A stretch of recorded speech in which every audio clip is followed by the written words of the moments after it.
Tá, então, vamos aí. Deixa eu preparar aqui. Então, vamos lá.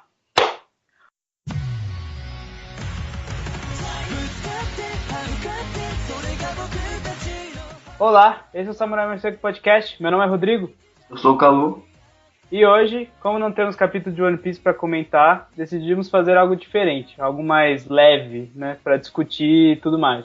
Então, bolamos uma brincadeira, né, uma gincaninha aí que a gente vai fazer, um top 5 de One Piece, em ordem de preferência, sobre os arcos da série, né.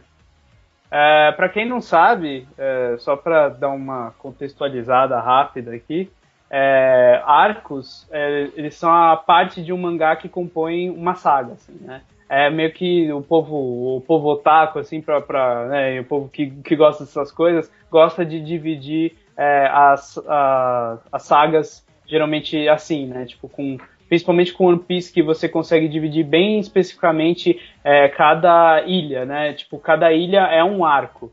Então, assim, por exemplo, uma saga que é uma saga que compõe, que é formada por vários arcos, por exemplo, a CP9, ela é dividida em 3 arcos, né? Mais ou menos.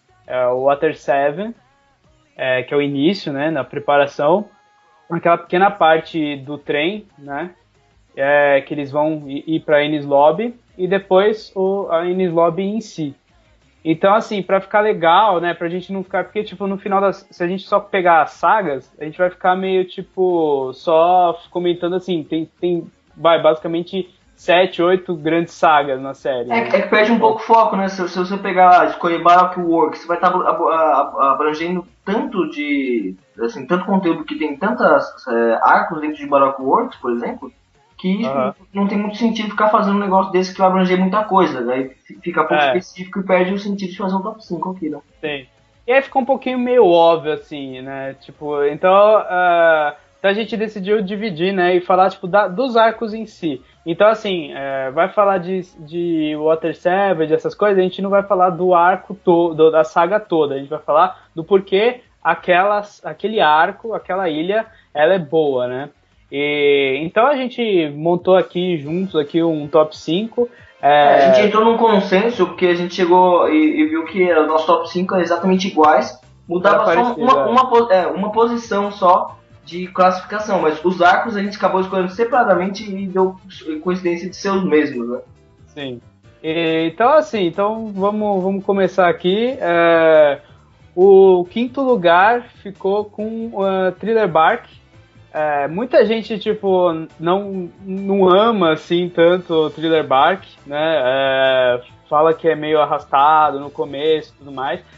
Meio que por isso que também a gente deixou no quinto lugar, porque, assim, dá pra dizer que o começo ali, depois da reunião com o Brook, né, com aquele primeiro encontro no barco, eles vão para Thriller Bark, eles ficam meio que perdidos na floresta, uma coisa meio parecida, né, similar com o que está realmente Com o acontecendo que tá agora acontecendo agora, né, é, mano? Verdade. só que eu acho que, tipo, a saga, né, o arco, ele se sobressai porque ele é muito diferente, assim, em termos temáticos das outras ilhas, né? Ele é muito característico, assim. Você lembra às vezes, sei lá, de uma ilha que nem, sei lá, aquelas primeiras ilhas da Grand Line, né, a Ilha da Primavera, a Ilha do Outono, eram meio, tipo, meio parecidas, era sempre, tipo, com uma vila, com um vilãozinho e tal. Thriller Bark é muito diferente, por quê? Porque não é exatamente uma ilha, né, um barco, né, Eu acho que ela foi o e... primeiro caso de que o povo aportou num lugar onde não era uma ilha, né? Skype não era também exatamente Ah, uma né? ilha, Skype é né? uma ilha, só tá localizada no céu. Mas não é uma coisa diferente, tipo, Zou lá, que foi que foi com o elefante, teve a Trebark, que é um navio. São coisas É, diferentes de ilhas, né? sim. E assim, né, tipo, a gente lembra que, né, os habitantes da ilha não eram exatamente, sei lá, que nem nas outras, que são só pessoas comuns, tal. Não, eram tipo monstros e bichos esquisitos, né? E apresentou também dos últimos Chichibukais na época que ainda não tinham aparecido, né? Que era o Gecko Moria. E, então, assim, tinha um casting de personagens totalmente novos, tinha também, até agora, praticamente, o último Mugiwara a ser apresentado na série, né, que era o Brook, e que, por causa do design dele, por causa do visual dele, ele, tipo, é quase que instantâneo você falar, porra, esse cara é interessante, né, porque ele é uma caveira com um afro. Então, Não, assim... e também a personalidade conta muito, né? Ele entrou no bando, não sendo só um ser esquisito, ele já entrou meio zoeiro, meio da galera. E isso já cativou geral. E ele entrou também de um jeito especial, né? Ele não entrou assim, num recrutamento, ou tipo, com arco todo. Ele já meio que entrou, ele se infiltrou ali, entre aspas, se infiltrou, né, no navio, já conquistou o coração da galera sem mesmo o povo ter feito nenhuma aventura com ele, né? Sim. E assim, né, eu acho que também o arco, né, ele tá no quinto lugar também, porque ele é muito bem construído em termos de pacing, pra mim, da metade pro final, assim, né, ele não é perfeito, no começo ele é um pouquinho arrastado, mas eu acho que ele, da metade pro final, ele engata, assim, de um jeito que poucos arcos engatam, assim, realmente, na série. Além de crescer dentro daquele arco, daquela ilha, porque One Piece, geralmente, né, você tem aquele caso que está acontecendo dentro da ilha, né, da história da ilha, e o mundo lá fora fica meio, tipo, parado, estático, né?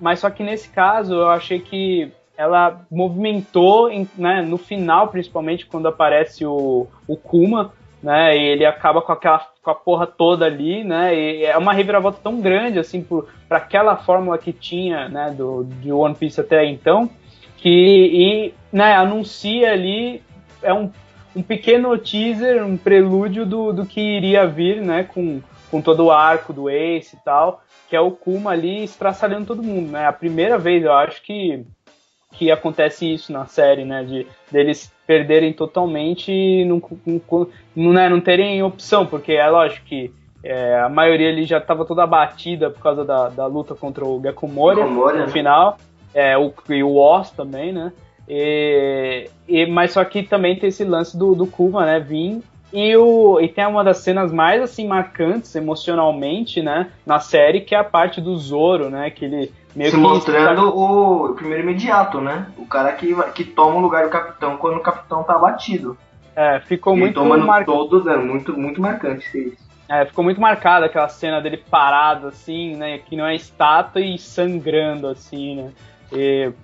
Então, assim, eu acho que ele teve de tudo um pouco, né? É meio injusto, assim, falar que esse é um arco em relação, tipo, a outras ilhas. Você pode estar se perguntando assim, mas assim, eu acho que ele funciona como uma ilha, né? E também tem o negócio da saga, né? Que tipo, é quase como uma saga inteira ali, né? É um pouquinho injusto, mas tipo, a gente foi o jeito que a gente conseguiu, tipo, né, dividir aqui pra gente fazer o top 5.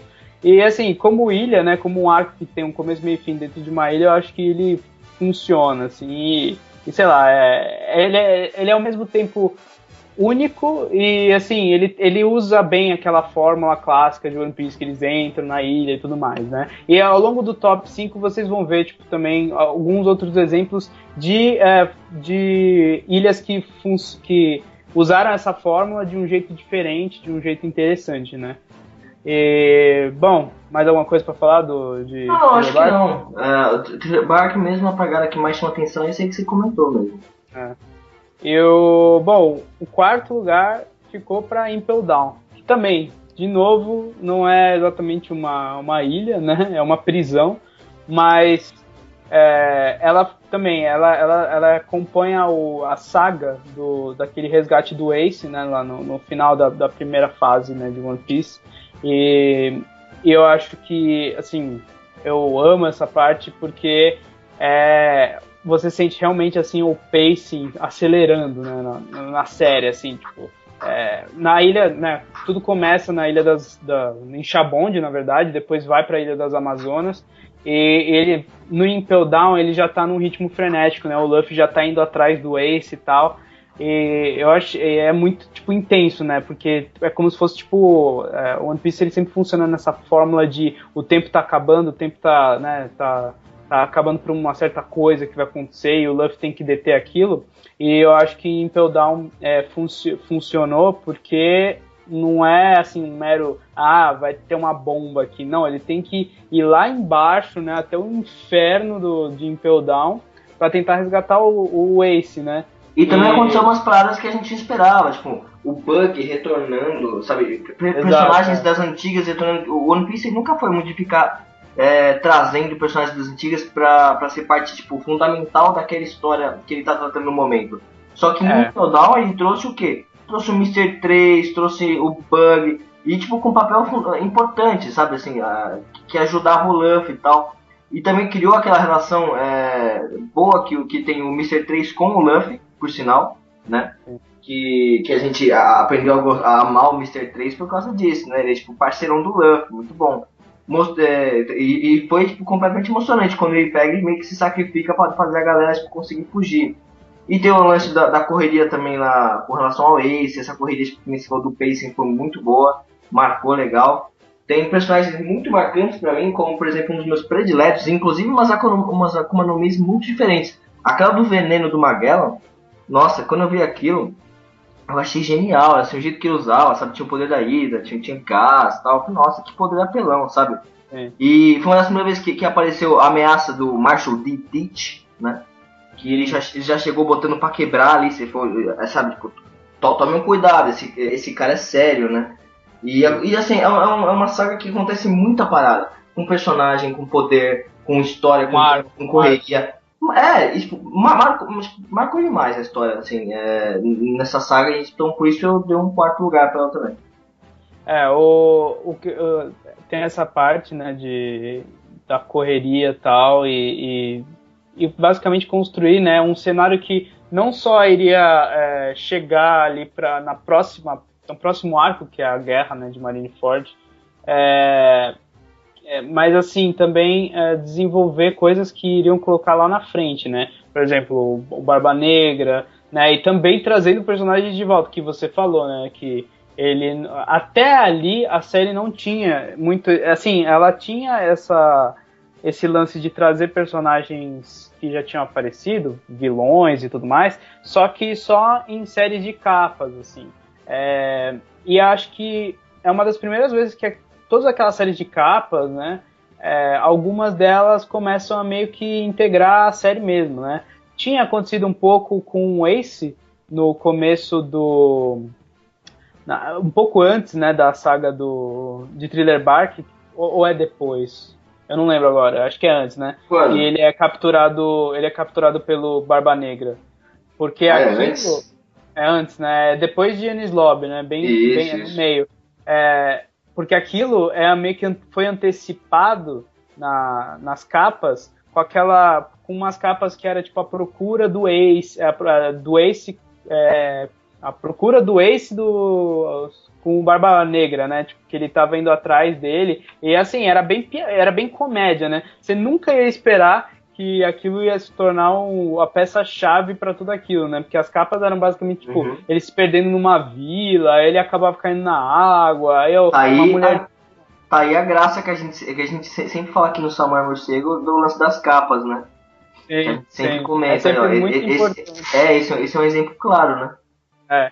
O Bug, a volta do Bug, a volta do Mr. 3, de todos esses caras, do Crocodile, foi antecipado em capas, né? Teve a do Bug, que depois também teve um pequeno teaser dele lá na época de Skypiea, num dos capítulos que ele aparece rapidamente, mas ele não estava integrando os arcos principais. E depois teve aquela série de capas como chama? Da Baroque Works, que também ela acaba meio que mostrando que eles acabaram ficando presos lá, né?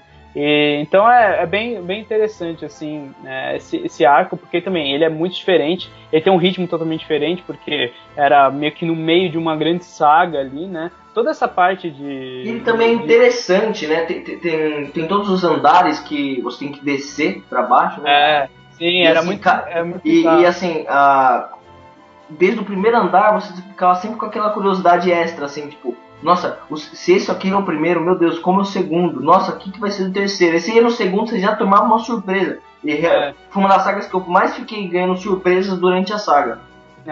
Cada capítulo eles caíam num nível, né? E aí eles acabavam, tipo, era meio que como se fosse um inferno de Dante, assim, né? Cada nível era um negócio diferente, era um inferno diferente, né? Um inferno gelado, um inferno de fogo, né? Várias coisas.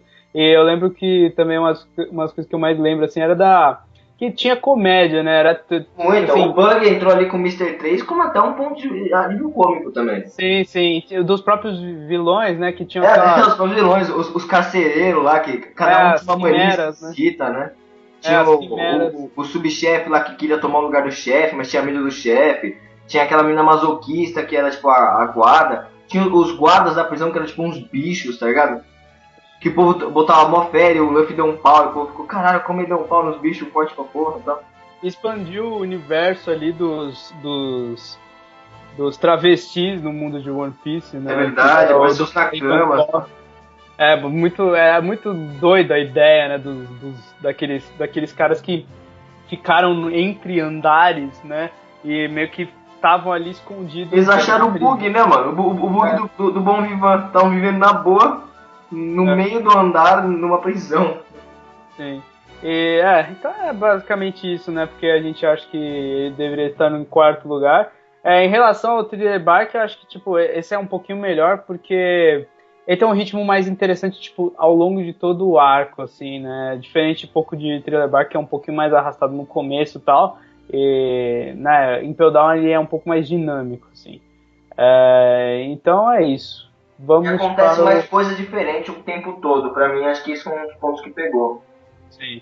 E vamos para o terceiro lugar, que eu acho que vai assim, a pessoa vai falar, pô, se esse tá em terceiro, o que é os outros dois, né? Porque tem muita gente que acha que é o preferido, né? Acho que até pra você, né? Pra mim, esse é um dos exemplos que eu falei no começo que eu trocaria de posição. Mas vamos deixar nessa posição aqui e depois eu falo que a minha troca. Sim. Então, o terceiro lugar ficou para Enies Lobby, que é, assim, a parte, né, toda ali, o clímax da saga de CP9.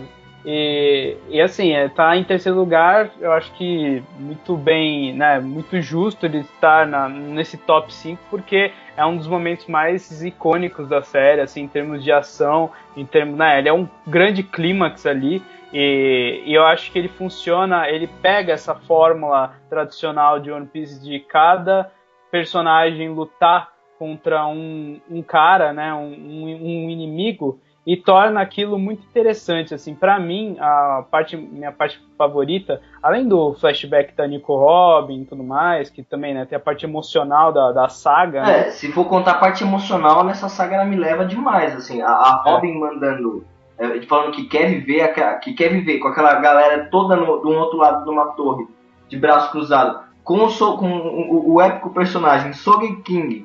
O Luffy tinha acabado de se desenvolver pela primeira vez consideravelmente como técnica de luta. Ele desenvolveu o Gear Second e o Gear Third nessa saga. Sim. Nesse arco. Então, assim, desenvolvimento de personagem com relação a poder, né? Então, em quesito de quem gosta de shonen, sempre gosta de ver um desenvolvimento bom de poder. Não só, tipo, estou mais forte, simplesmente, sabe, um poder diferente, novo.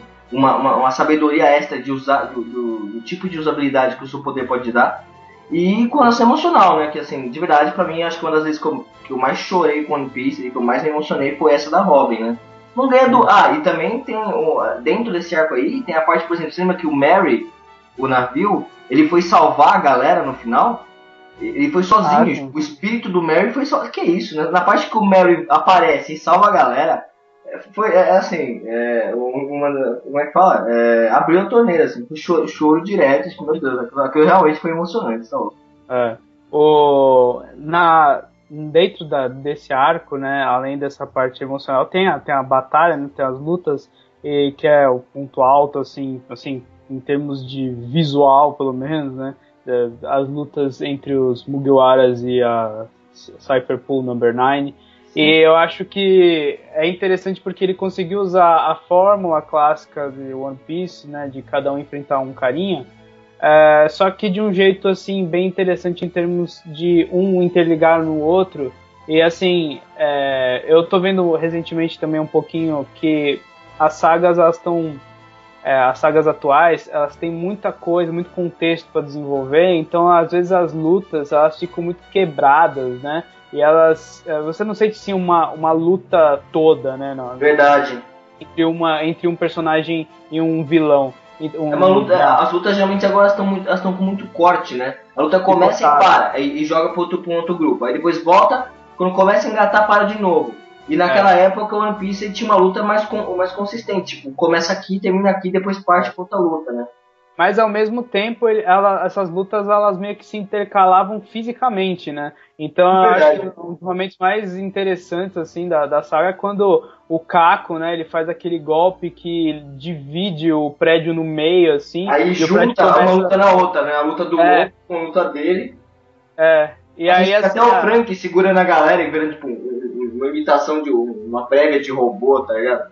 Que ele segurou um cara num braço, um cara no outro. E isso aí não é Thriller Bark? Isso não é em Thriller Bark? Não, acho que não, porque foi o Frank que segurou. O Thriller Bark não tinha. Porque em Thriller Bark eles fazem aquela formação também, não é? Que tem todo mundo e só não tem a Robin. É verdade. Mas eu lembro que, por exemplo, o Zoro fica com o Sop acorrentado, né? Algemado. E aí, tipo, o Sop vira uma espada na verdade, né? O Sop não, o Sogeking, né? Ele vira uma espada do Zoro, né? E aí, tipo, é muito engraçado. E aí cada luta intercala, também uma das fodas, assim, muito, muito épicas, assim, é quando o Chopper, né, come aqueles Rumble Balls e se transforma... Pela primeira vez ele se transforma no monstrão, né, mano? E aquilo também intercala com as outras lutas. Ele começa, acho que ele invade a luta do Frank contra aquele cara dos cabelos. Na hora que ele manda as Rumble Ball pra dentro, ele já invadiu a luta do Frank. E tanto que o Frank fala, tipo, puta que pariu, não me ataca. Aí tipo, explode a parede e o Frank cai, tá ligado?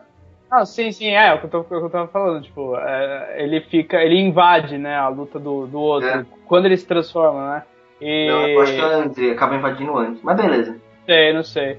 Mas aí e tem a da Nami também, né, que é interessante, que também é raro, principalmente agora, a gente vê esses personagens, né, mais fracos, entre aspas, da série lutarem, e essa é uma das lutas mais, assim, também desenvolvidas dela, que ela luta realmente, né, com a Califa, né, ela luta bem, assim, né, tem uma luta extensa mesmo. E a gente também tem um diferencial numa luta, não sei se você lembra na luta do Sop, do Sogeking, ela foi de novo uma luta galhofa, e assim, acho que a última vez que a gente tinha tido uma luta meio galhofa foi lá em Alabasta, com aquela luta dos topeiras, da topeira com o Sop, sabe?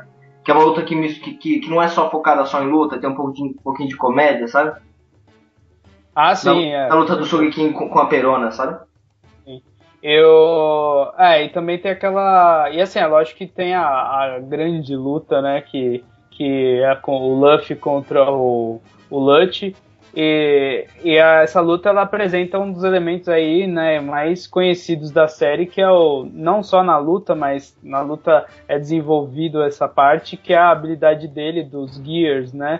Aparece um pouco antes contra o Blueno, né, que ele luta assim rapidamente, mas depois existe uma luta inteira do Luffy contra o Lutch, que assim, de longe é uma das lutas mais intensas e fodas assim da série, né? Porque em Thriller Bark tem a luta contra o Gekko Moria, só que é meio assim, não é o Luffy normal, né? Ele é o Luffy fortão, né? Então, tipo, nessa é contra um monstro, né? Um cara gigante. Agora, a do Luffy contra o Lutch é uma das poucas lutas que, assim, é meio... é muito corporal, né? É muito corporal, ela não é muito de poderes, né? Ela é de porrada. Porque se você for pra pensar, o Rob Lutch, se bobear, ele foi um dos personagens mais fortes que já lutou contra o Luffy, sem usar, tipo, truques ou, tipo, poderes cabulosos. Poderes que eu digo que não sejam de porrada. Tipo, o do Flamengo era forte, mas o do Flamengo ele não se garantia na porrada, se garantia no poder, né?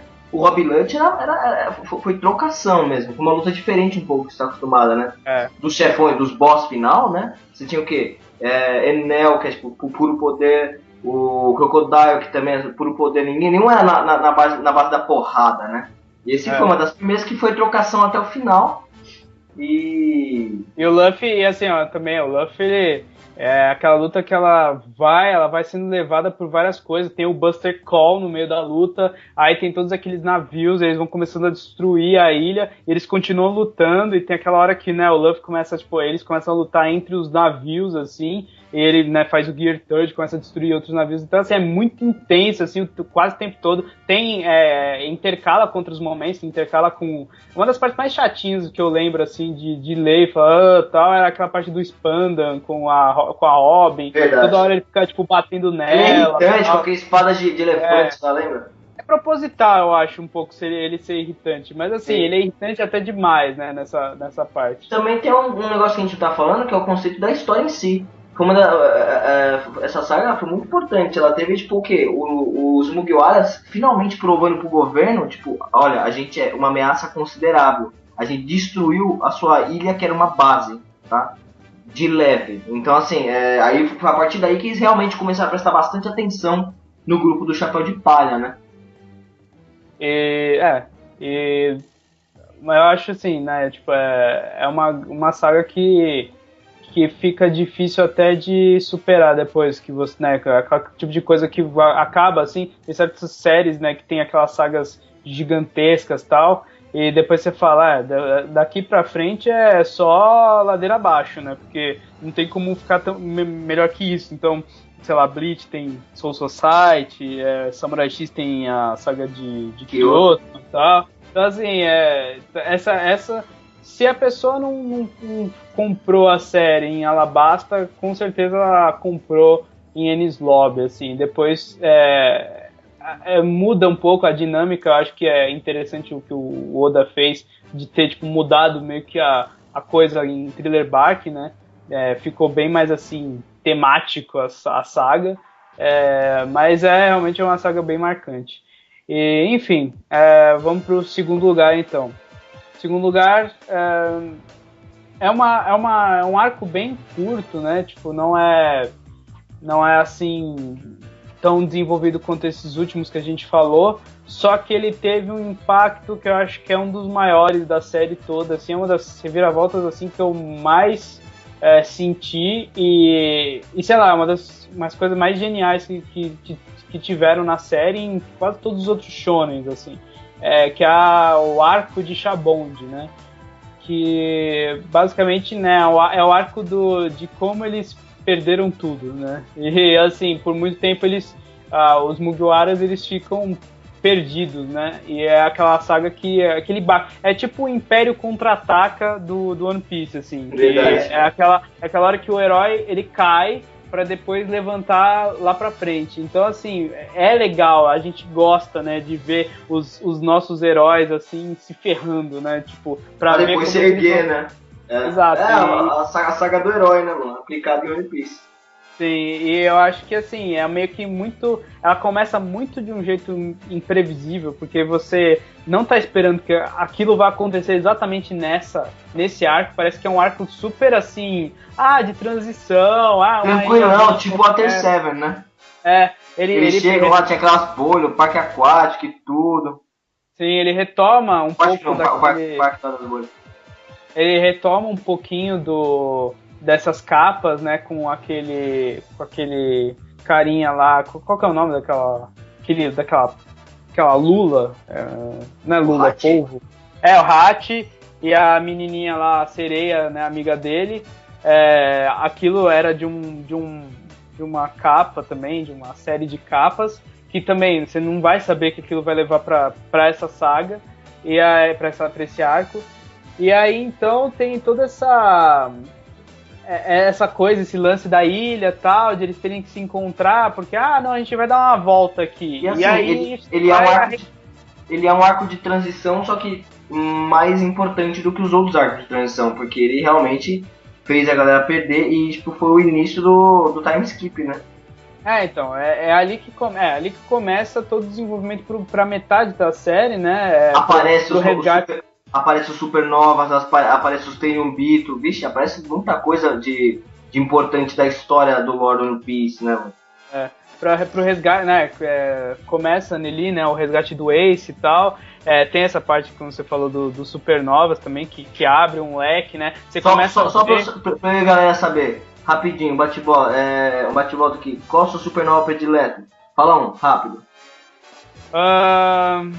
É fácil, assim, o LoL, né? Porque ele foi o mais desenvolvido. Se fosse, tipo, tirando ele, que eu acho que é meio injusto ele, assim, colocar ele, só pelo, sei lá, visual, assim. Deixa eu ver aqui. Pra mim é o Kid. É o Kid? É que eu tô tentando lembrar dos outros. Eu gosto muito e o poder dele é de magnetismo, eu achei do caralho, né? Eu sempre gostei daquele que tem uma máscara. Olha, eu gosto tanto que eu nem lembro o nome dele, mas... Drake, sabe? Que vira dinossauro? Não, o outro. Um cara que tem, tipo, umas foices, assim. Porque ele é muito, tipo... Ele não o Basil Hawkins? Que é o mano do Voodoo? Não. Puta, Basil Hawkins é um da hora. Que eu gostava que, tipo, eles, né, supostamente já preveria, tipo, se a luta acabou ou não, sabe? Tipo, se o cara vai morrer ou não. Ele sente a aura, né, da morte nos personagens. Ele tem aquele negócio, né, que, tipo, a invocação dele lá, o monstro dele é tipo um boneco de voodoo gigante, assim. Então, assim, tipo, é o mais bizarro, assim. Mas sei lá, é que os Supernovas eles são meio divididos assim, tipo, tem os 3 importantes e o resto, sabe? Tipo, agora tem alguns que estão meio que despontando, mas eu acho bem difícil, sei lá, o Drake ficar muito importante daqui pra frente, ou sei lá, aquele que... qual que era o nome? O Rogue, né? Ele aparece rapidamente aí, recentemente, mas eu não sei, tem uns bem randoms, assim, mas eu acho legal a ideia de Supernovas porque estabeleceu, assim, que existe outras novatos na área tão talentosos, assim, né, que estão tentando chegar no nível ou tão quanto talentosos quanto o Luffy e os Mugiwaras. Então existem outras tripulações de piratas, porque até ali, tipo, parecia que assim, o Luffy era meio que a tripulação dele, assim, era a única ali, né, que ficava passando pra lá e pra cá de ilha a ilha. Então não, existem outras tripulações também que estão indo atrás também do mesmo objetivo. E que são tão boas quanto os Mugiwara, né?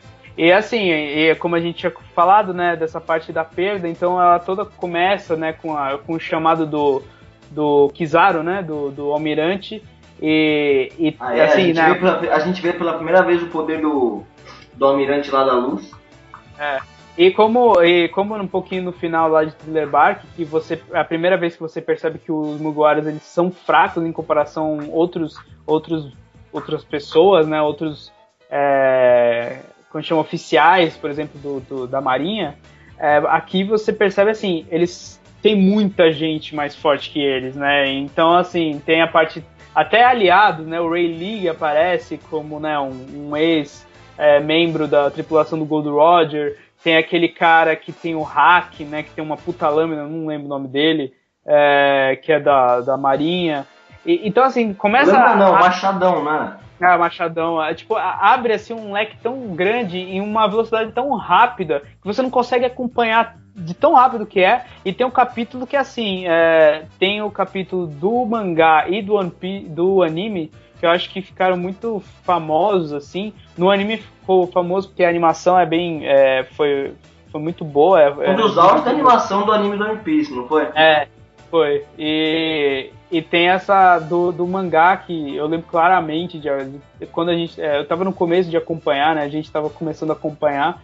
E aí eu lembro, assim, de ler aquele capítulo que todos eles são jogados para o canto do mundo. Você não tem ideia do que ele tá fazendo ali, né, o Kuma. Ele começa, tipo, a simplesmente sumir. Parece que, assim, ou ele obliterou as pessoas, ou ele, tipo... Você não tem ideia que aquela mão transporta as pessoas para outros lugares, assim. Até tem dicas um pouco, acho que um pouquinho em Thriller Bark, ele fala, alguém menciona alguma coisa assim, mas não dá para ter muita ideia até ali.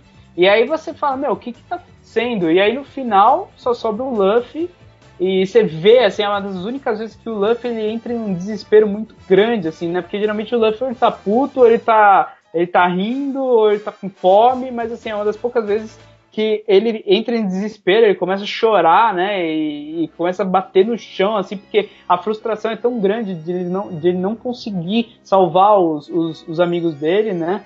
E você sente muito isso, né? E no final ele também some. E aí eu sempre gosto quando o Oda coloca como um narrador, né, alguma parte assim, porque você sabe que a merda the shit is real, sabe? Tipo, a merda é real ali, sabe? Tipo, quando ele menciona alguma coisa que assim, por exemplo, quando o Ace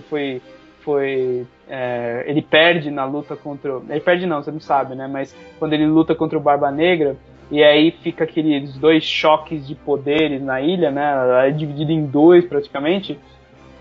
Ele coloca o narrador no final do capítulo que assim, esse evento desencadeou coisas que, sabe, iam ficar muito maiores dali pra frente, né? Que era toda a parte de Marineford.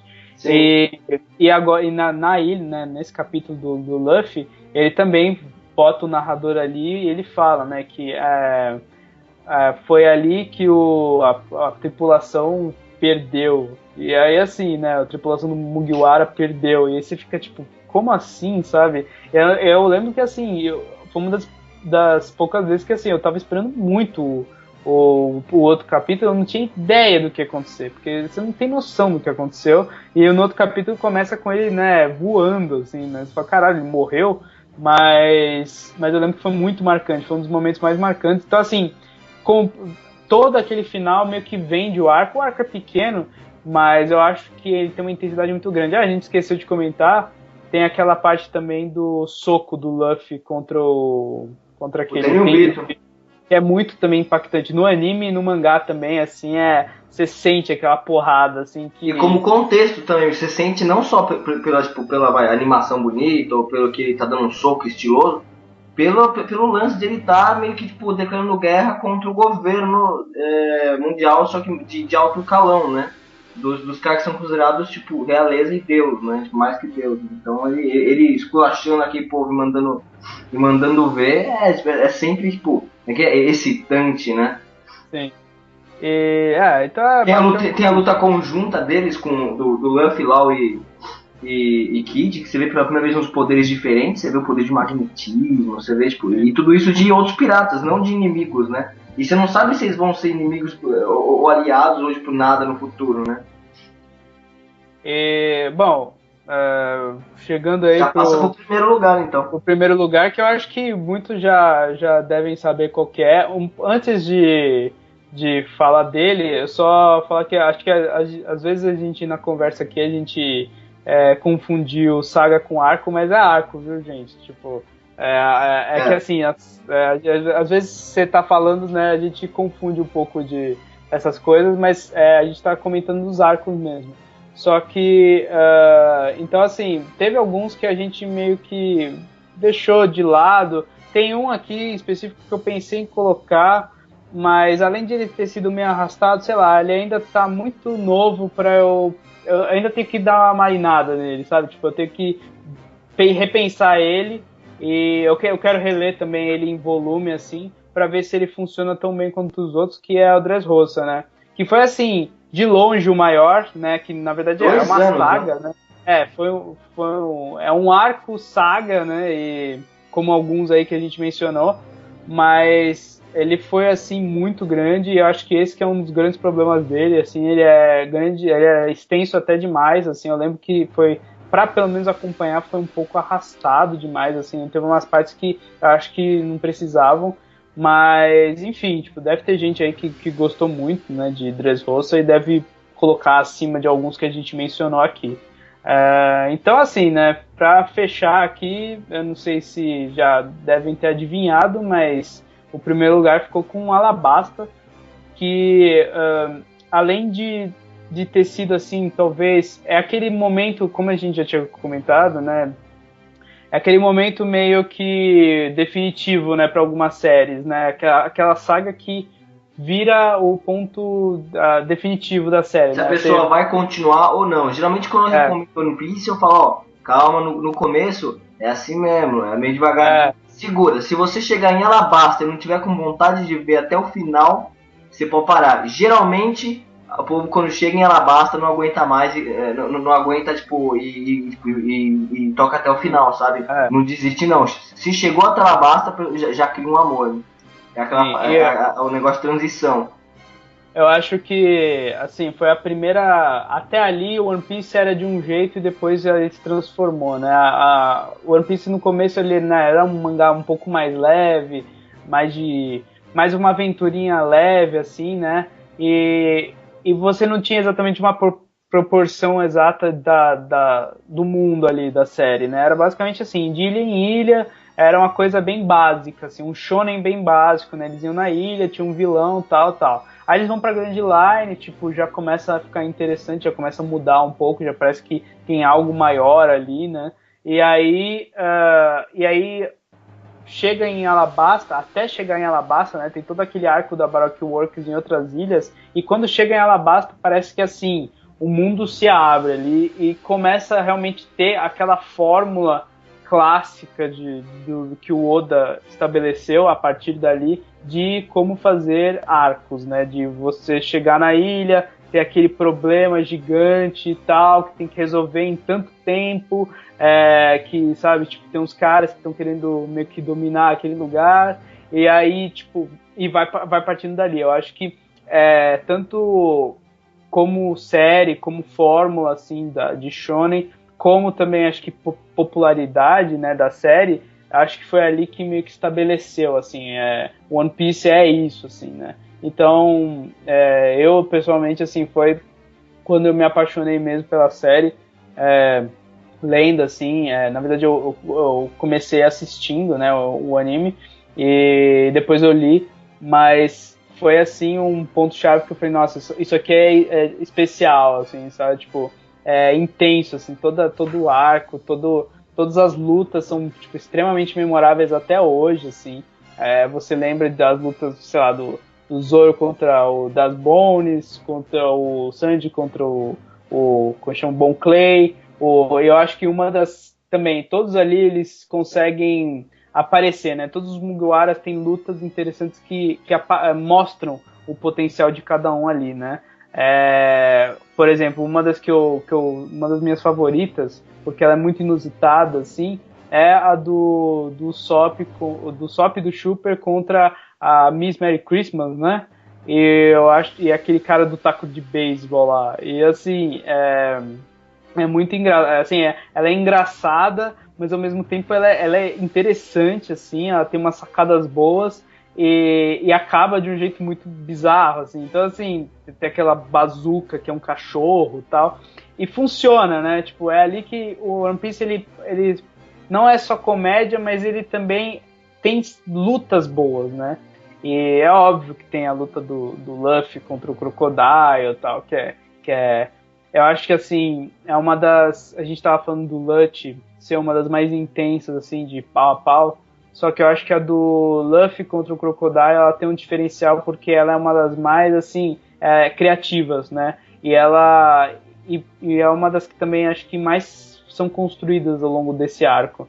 Porque você tem aquele negócio de arco do herói, né? Ele perde primeiro pra ele, né? No deserto. Ele apanha pra caramba. Melhora e depois volta pra enfrentar de novo. Melhora, aí ele saca, né? Porque o Crocodile é aquele vilão interessante, né? Porque em outras séries, até ali, Shonen, você geralmente tem um cara muito poderoso e a luta é basicamente de habilidade assim, né? Habilidade mesmo de porrada, né? Ali, o One Piece, ele pegou assim e falou, vamos meio que inverter isso, assim, vamos fazer assim um cara que não dá pra bater. E a resolução para você conseguir atingir ele é uma coisa meio que, né, inusitada, assim, né? Não é tão complexa, né? Que é basicamente, tipo, usar a física, né? Tipo, pegar, tipo... A física é meio maluca, né? Mas, assim, pegar, tipo, a água pra amolecer, né? Aquela areia do Crocodile e ele poder bater nele, né? Muito antes do hack... E foi um dos primeiros vilões com poderes de logia Enfrentaram, acho que foi o primeiro Logia que enfrentou o Luffy, sabe? E você ficou desesperado, né? Tipo, pô, peraí, como ele vai vencer um cara que você não pode encostar, sabe? Que é uma O que ele vai fazer? Essa dúvida, essa novidade no One Piece, na época quando eu li, nossa, isso aí foi tipo, meu Deus, o que o meu herói vai fazer, sabe? Aí, próximo capítulo, pô, tem que ler agora, sabe? A vontade de ler era muito isso por causa dessas novidades, assim. Um cara com poder, um cara intangível, que loucura. Então, você tá lutando contra basicamente uma força da natureza, né? E assim, é muito interessante, eu acho que a resolução, né, que ele usa água tal, e o né, sangue, depois que isso, ele pega a técnica diferente da água e tipo, dá o sangue, para ser mais impactante ainda. Sim. E tem toda a parte também, é uma das primeiras vezes que a gente ouve falar de uma coisa assim muito maior do que a gente tá vendo ali, que é a coisa do Poneglyph, né? Que no final ele vai acabar encontrando, né? E que é uma das pistas ali pra frente que né, começa dali, né? Começa com a Robin, né? Descobrindo. Então, assim, acho que tem uma intensidade, né? Muito única de Alabasta e ela não é... Eu acho que assim, a série começou a ficar meio exagerada em termos de tamanho de arcos. Eu acho que ela é perfeita, assim, como arco. Ela é um exemplo, ela é uma aula de como se fazer um arco de shonen, que você constrói ali uma história pequena, mas que também vai amarrando coisas muito maiores para desenvolver a série, para ela ter mais liga, né? Ali para frente, com personagens interessantes, com lutas muito boas, muito bem planejadas e vilões carismáticos, né? Tem aqueles caras todos ali da Baroque Works. Até hoje, assim, eu lembro deles, né? E é lógico, teve alguns ali que ficaram tão icônicos que foram levados lá pra frente, né? O Bon Clay, principalmente, que virou, assim, passou de ser um mero bandidinho, vilão, e virou, né, basicamente um dos personagens mais icônicos da série, né, de tipo você lembrar muito dele e também do final, entre aspas, né, até agora pelo menos, que ele teve em Impel Down, né. Então assim, e teve também desenvolvimento de personagem, né? Como eu falei lá em Enies Lobby que teve o desenvolvimento de personagem do Luffy, o Zoro, por exemplo, nessa saga aí, ele se desenvolveu muito, ele aprendeu a cortar aço, né? Sim, cada a Nami aprendeu a usar o Climatact e finalmente ela participou de uma luta e ganhou, né? O Sop foi a primeira luta, tipo, que ele teve, assim, que ele praticamente tinha tudo para perder e ele teve que se virar muito nos 30, ele usou o poder da mentira, ele usou tudo que ele tinha e ele ia morrer, né? Foi tipo, uma puta luta, acho que foi a primeira grande luta do Sop foi essa, né?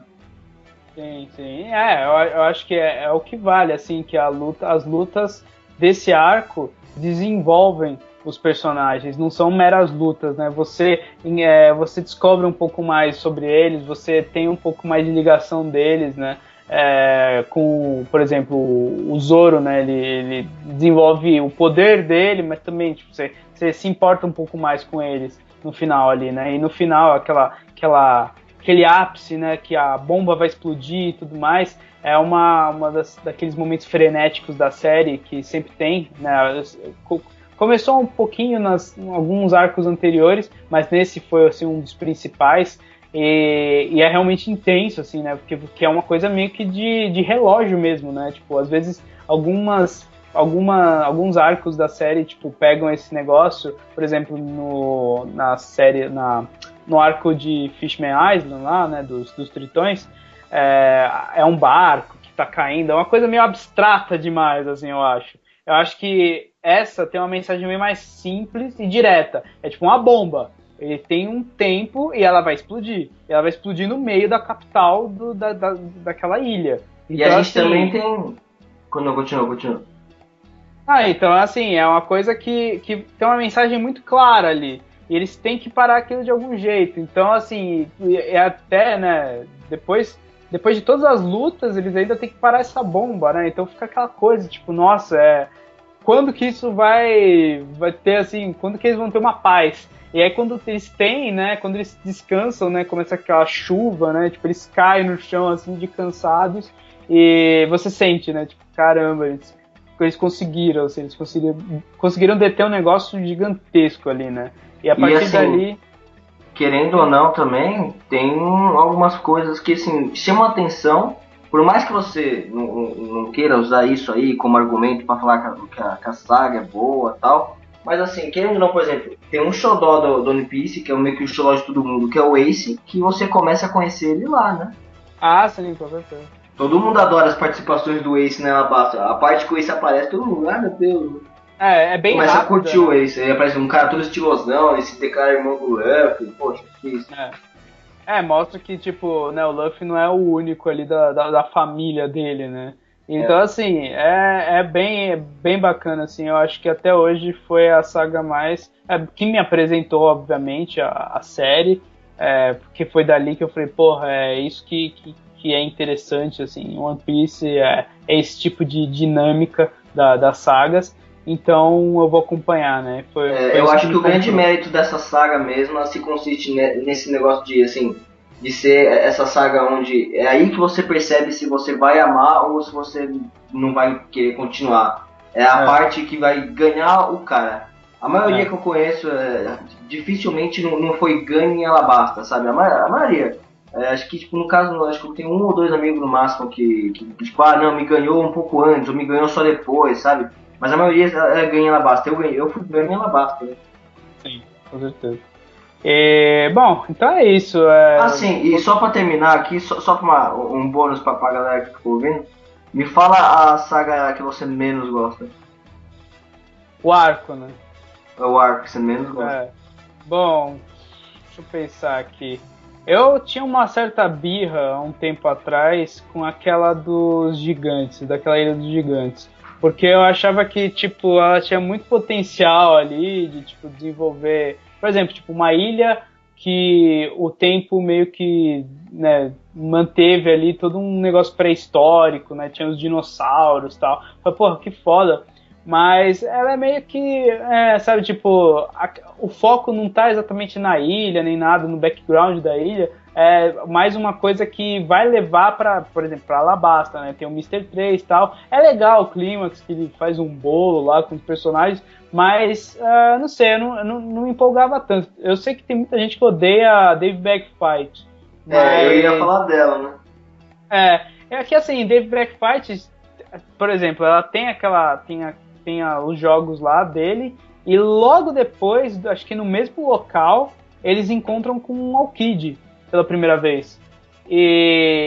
Né, é um dos momentos também muito fodas, que tipo, ele também congela todo mundo ali, né, e fala pra Robin, olha, é melhor você vazar dali, entendeu? Tipo, melhor você sair desse grupo aqui, porque você é um problema. Mas, então, sei lá, tipo, eu não achei tão ruim, assim, sabe, a Dave Backfight, mas, enfim, cada um tem a sua, né? Tá, mas fala qual que é a sua. A sua qual, é aquela ilha lá dos gigantes, eu nem lembro o nome dela. Dos gigantes? Drum? Ilha... Não, Drum era do Super. Agora eu não lembro. Drum era do Super. Bom, fala a sua. Enfim, aí. A minha eu tenho dois, no caso, né? Eu tenho, assim, o arco que eu menos gosto mesmo é o Death Backfight, mas eu tenho uma birra muito grande com a saga dos Tritões, sabe? O arco dos Tritões. Então, assim, por mais que eu ache que a saga do Devil May Cry é pior, eu, particularmente, gosto pessoal, eu escolho a saga dos Tritões, o arco dos Tritões, pra ser o pior, consegue ser o pior pra mim. Nossa, é que sei lá, eu acho... Bom, enfim, eu acho que eu tava muito no hype, eu tava achando que ia ser, meu Deus, novo mundo, Tritão, sereia, nossa, vai ser tão foda, vai ser tão do caralho. E não foi, sabe? O vilão com a bosta, o personagem predileto que vocês já sabem que é o Sanji, ele foi tipo, eliminado daquela saga, como ridiculamente, sabe? Tipo, um tarado e inútil. Não apareceu muita coisa, tipo, sabe? Do universo marítimo dele. Ela até apareceu, mas não me encantou tanto quanto, sei lá, Chabond ou Water 7, que eu achei lindo demais. E na moral, não gostei. Bom, eu não sei. Eu acho que depois a gente faz até uma lista assim dos menos interessantes. Dos menos interessantes. Tem tanto arco, né? Desde 94 se rolando, então tem tanto arco que dá pra comentar tudo, mano. Fazer top 5 de tudo que se tiver na cabeça. Bom, então é isso.